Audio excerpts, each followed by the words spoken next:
जय हिंद दोस्तों, मैं राविंद्र कुमार पटवा आज आपको सब्जेक्ट वर्ब एग्रीमेंट के बारे में पढ़ाऊंगा। हमारे चैनल का नाम राविंद्र एजुकेशन है। आप लोग इस पे पढ़िए, जो भी आपको समझ में नहीं आ रहा है उसको कमेंट करिए, आपका रिप्लाई जरूर दिया जाएगा। तो हम बात कर लेते हैं सब्जेक्ट वर्ब एग्रीमेंट कि सब्जेक्ट वर्ब एग्रीमेंट आखिर में होता क्या है। जैसे बहुत सारे विद्यार्थी क्या होता है कि पढ़ लेते हैं, टेंस तो पढ़ लिए, पार्ट ऑफ स्पीच पढ़ लिए, लेकिन मेन जो इसका रूट होता है, जड़ होता है, सब्जेक्ट वर्ब एग्रीमेंट होता है, जिसके बारे में वो नहीं जानते हैं। और जब इस चीज को नहीं जानते हैं तो ये पता नहीं चल पाता कि कौन सा सब्जेक्ट है और किस सब्जेक्ट के साथ हमें किस प्रकार के वर्ब का यानी क्रिया का इस्तेमाल करना चाहिए। तो इसी के बारे में हम इस टॉपिक में डिस्कस करेंगे। तो किसी भी वाक्य में सब्जेक्ट के पर्सन तथा नंबर के अनुसार वर्ब का प्रयोग सब्जेक्ट वर्ब एग्रीमेंट कहलाता है। मतलब सब्जेक्ट अगर एक वचन होगा तो हम एक वचन ही वर्ब का यूज करेंगे। सब्जेक्ट अगर हमारा बहुवचन होगा तो हम बहुवचन वर्ब का ही यूज करेंगे। तो जैसे सबसे पहली बात यहाँ पर क्या है, सब्जेक्ट। तो हम जान लेते हैं कि सब्जेक्ट आखिर होता क्या है। सब्जेक्ट को हिंदी में बोलते हैं कर्ता। अब ये कर्ता क्या क्या होते हैं, he, she, it, name, you, I, we, they. ही मिस भी होता है वह, सी मिस भी होता है वह। तो यहाँ पर ही का यूज किसके लिए किया जाता है, बॉय के लिए किया जाता है। और सी का यूज किसके लिए किया जाएगा, ये गर्ल के लिए यूज किया जाएगा। इट का यूज किया जाता है सामान्यतः निर्जीव वस्तु, जैसे बोला जाता है इट इज रनिंग, आज वर्षा होने वाली है। तो यहाँ पर ये निर्जीव है, इसलिए यहाँ पर हम इट का यूज करेंगे। फिर इसके बाद आता है पर्सन। अब सब्जेक्ट किसके अकॉर्डिंग, पर्सन। तो पर्सन क्या होते हैं, पर्सन तीन तरह के इंग्लिश में होते हैं, फर्स्ट पर्सन, सेकंड पर्सन और थर्ड पर्सन। तो फर्स्ट पर्सन के अंतर्गत आता है आई मिस होता है मैं, वी मिस होता है हम। तो फर्स्ट पर्सन किसे कहते हैं, जैसे कोई भी स्पीकर जो बोलता है, अगर आप जैसे आपके सामने मैं अभी बोल रहा हूं तो मैं क्या हूं, फर्स्ट पर्सन हूं, या हम बोल सकते हैं हम फर्स्ट पर्सन हैं। सेकंड पर्सन क्या है, आप सुन रहे हैं तो आप क्या हो गए, सेकंड पर्सन हो गए। यू मिस होता है आप या तुम। थर्ड पर्सन क्या हो गया, ही, सी, इट या दे। थर्ड पर्सन का मतलब ये होता है कि जैसे हम और आप बात कर रहे हैं, किसके बारे में बात कर रहे हैं, मान लीजिए प्राइम मिनिस्टर नरेंद्र मोदी जी के बारे में बात कर रहे हैं, तो जो थर्ड पर्सन होगा तो हमारे मोदी जी होंगे। इस तरह से फर्स्ट, सेकंड और थर्ड पर्सन होता है। अब इसके आगे बात करेंगे नंबर। तो इंग्लिश में और हिंदी में दोनों में नंबर दो तरह से होते हैं। नंबर कितने होते हैं, नंबर दो होते हैं। एक तो एक वचन जिसको बोला जाता है और दूसरे को बोला जाता है बहुवचन। इंग्लिश में बोलते हैं इसको सिंगुलर, इसको बोलते हैं प्लूरल।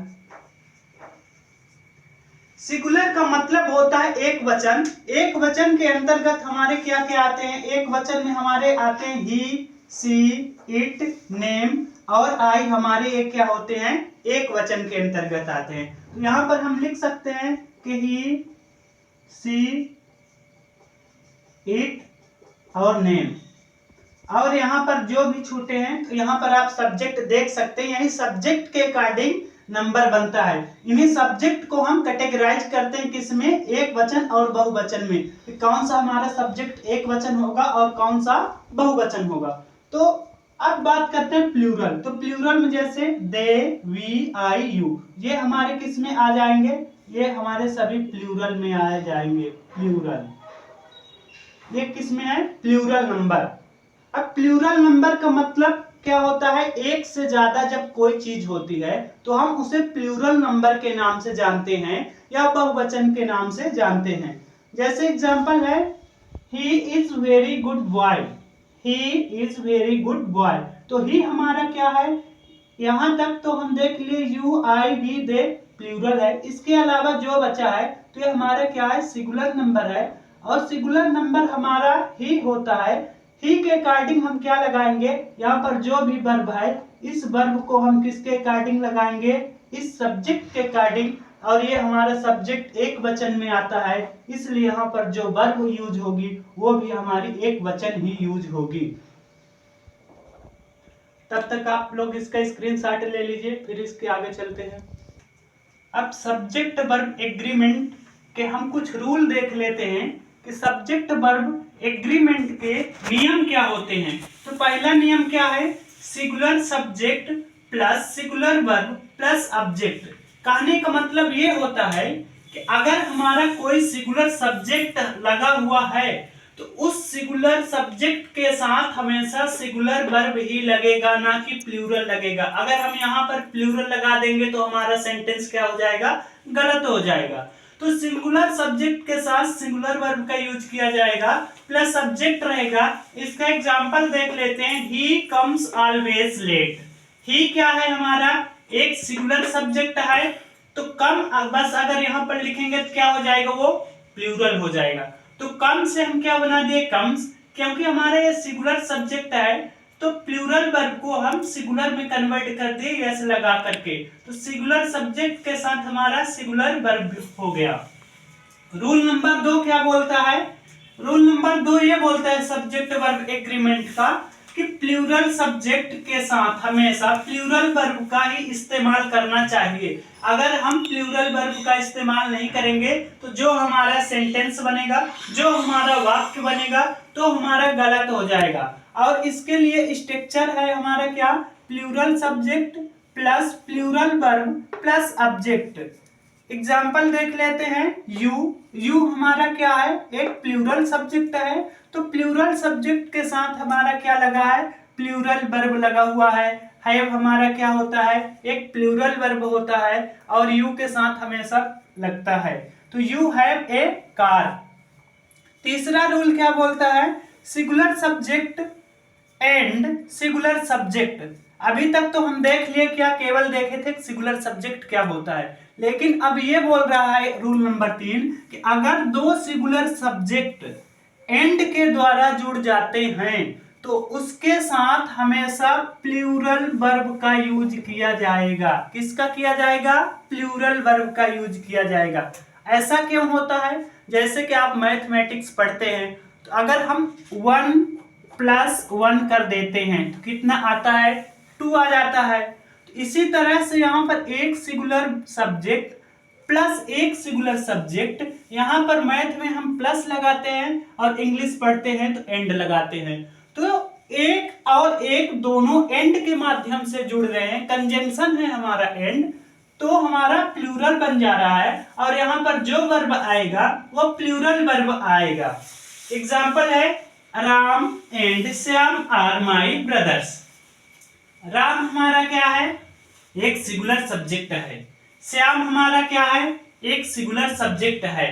अब राम और श्याम जुड़े किसके द्वारा है, राम और श्याम ये जुड़े हैं हमारे कंजंक्शन एंड के द्वारा, और एक मिलकर के क्या बन जाते हैं, दो, मतलब प्लूरल बन जाते हैं, बहुवचन बन जाते हैं। तो इसलिए इसके साथ आर लगा है, ना कि इज और एम लगा हुआ है। रूल नंबर 4 क्या बोलता है, both, various, several, police, people. अगर इस तरह के कोई भी वर्ड आ जाते हैं, कब, एज ए सब्जेक्ट, मतलब जब सब्जेक्ट के रूप में इनमें से कोई भी शब्द अगर लगा हुआ होता है तो ये हमेशा अपने साथ प्लूरल हेल्पिंग वर्ब ही लेते हैं, ना कि सिंगुलर हेल्पिंग वर्ब। अगर हम सिंगुलर इनके साथ कर देंगे तो हमारा वाक्य पूरी तरह से गलत हो जाएगा। तो देख लेते हैं, both are good boy. Both हमारा क्या अभी बताए, प्लूरल होता है, तो प्लूरल सब्जेक्ट है, इसलिए यहां पर हमारा क्या लगा है, प्लूरल वर्ब ही लगा हुआ है। रूल नंबर 5 क्या होता है, यूज ऑफ आई देख लेते हैं। कुछ लोग जैसे बोलते हैं आई का यूज सिंगुलर के साथ किया जाता है, प्लूरल के साथ किया जाता है। सही बात है, दोनों बात सही है, सिंगुलर के साथ भी किया जाता है और प्लूरल के साथ भी किया जाता है। उसके लिए कुछ कंडीशन होती है।